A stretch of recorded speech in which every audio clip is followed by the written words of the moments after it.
Hello, and it's good to know that you are there and you have been following us on this podcast. And today we'll be continuing from where we stopped the previous day. We want to focus more on identifying the risk that is attached to the farming system or to a farming system that you have designed. Like we've said in some of our previous podcasts, everything that has to do with agriculture is about decision making. And for every decision that is taken in any operation, there is a risk attached to it. There is some level of uncertainty that is attached to it. So as it affects the farming system that you have adopted or a design that you've drawn up that you are implementing already or that you are set to implement, there is also the risk that is attached to it. There are some that are general risk. It is most likely to affect all manner of system irrespective of the design you have. But there are some that are specific that will be common to your particular type of system that you have designed for your own operation with the view to suit your operation and achieve your set goal. So when we talk about a risk, what comes to our mind? I know we are used to the definition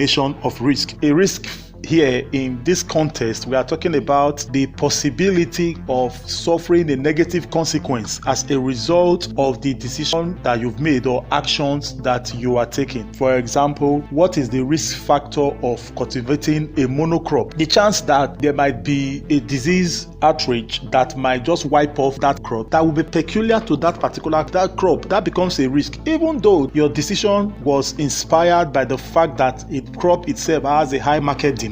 But the consequences of that decision has shown up by having the crop being destroyed, being wiped out entirely. But if you had a mixed arrangement where you have multi-cropped, the chance that you would not have suffered such absolute blow will be very high. So that's just giving that as an example of a risk factor that can play in every decision we make as an agribusiness practitioner. When we are looking at the risk, there are some certain areas we need to look at. We need to ask ourselves questions like, what is the worst case scenario that can happen to me? What are the implications of this decision I'm about making? What are the limitations that most likely be associated with this system that I've designed, this pattern that I've drawn out, this mixture of my factors of production, this mix that I've put up together? We expect to ask ourselves questions in this order. How does this affect the sustainability of my business? How does it affect the profitability of my business? System I'm putting up, is it flexible enough to be able to respond to changes that might come? Then what about the workability? In the course of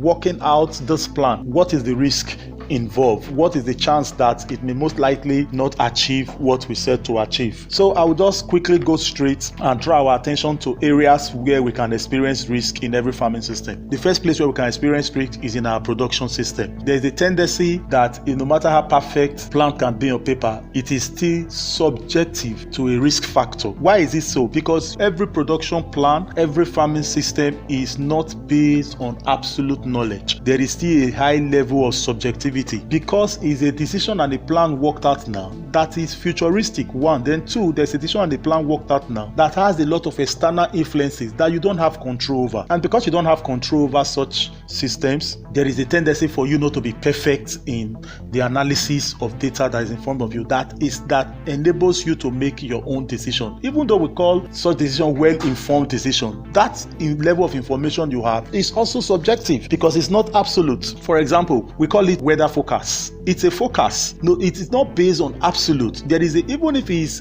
has a 0.01% level of inaccuracy. The bottom line is that though a little minute level of probability that we've talked about here, it can still come to pass. Is a possible course of action. So which of them? But it's proper, you most likely go with the 99.9% possibility in your probability analysis, but the 0.01 is a possible outcome. So what about if a possible outcome happens? So your production risk is a factor you deal with, and most likely your production risk you may encounter in the area of weather. You can also encounter production risks in the area of pest infestation. A new variant can come up, and that your pest management system that you have in place is able to penetrate the pest management system you have in place. Then there's also a change in technology, and this can work both ways. You can introduce a new technology into your operating system with an intention that it should make your production be more effective, but you begin to meet challenges that you are not used to because it's a new system you are introducing. This begins to serve also as a risk. Then there is the negative reaction of some reagents that you can use. For example, you are introducing maybe a new pesticide, you are introducing a new fertilizer. Because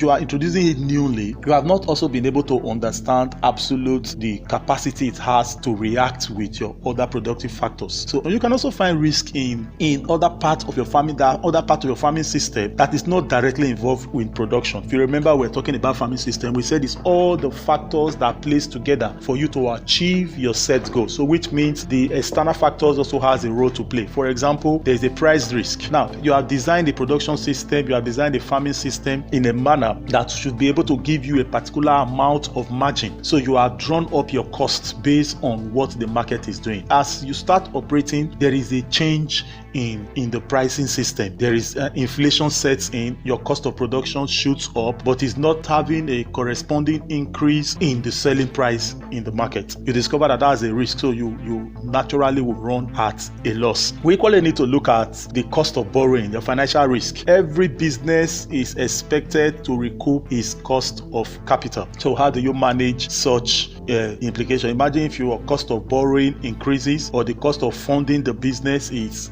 outside what the operation can manage. The chance that the business may not be able to recover from such is also a challenge. Finally, there is need for us to also look at the risk involved in government policy. Just imagine the government wakes up overnight and makes a decision that has the capacity to affect the whole operation of your business. Maybe a government lifts a ban on the import of a particular product, increases the excise duty for a particular product. There are a lot of things that can happen that you have put in place. Then we also have your personal challenges too. You can have a personal challenge that will have a capacity to affect your business. You can fall ill, you can suffer a lot of things that in itself will begin to affect the operation of the business. So what we want to achieve with this, even as a roundup, is for us to know that no matter how perfect our farming system operation can be designed on paper, there are still a lot of factors that is outside our control. And in our next podcast, we'll be looking at how to manage these factors that is outside our control so we can reduce the risk and its implications. We want to hear from you. We want to get feedbacks from you on your views concerning those discussions we're having. You can go to our social media handles at OnePlot. You can equally send us an email on justoneplot@gmail.com. And you can also visit our website www.justoneplot.com. We will appreciate and we look forward to hearing from you. Thank you.